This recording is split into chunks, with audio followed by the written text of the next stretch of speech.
లూకా సువార్త 8వ అధ్యాయం 2వ వచనంలో విత్తనముల కొరకు దేవుడు ఇలా సెలవిచ్చాడు. విత్తువాడు తన విత్తనములు విత్తుటకు బయలుదేరును. అతడు విత్తుచుండగా కొన్ని విత్తనములు త్రోవ ప్రక్కన పడి త్రొక్కబడెను. గనుక ఆకాశ పక్షులు వాటిని మృంగివేశెను. మరికొన్ని రాతి నేలను పడి మొలిచి చెమ్మలైనందున ఎండిపోయెను. మరికొన్ని ముండ్ల పొదల నడుమ పడెను. ముండ్ల పొదలు వాటిలో మొలిచి వాటిని అణిచివేశెను. మరికొన్ని మంచి నేలను పడెను.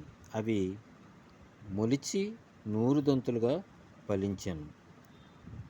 ఈ మాటలు పలుకుచూ వినుటకు చెవిగలవాడు వినుగాక అని బిగ్గరగా చెప్పెను.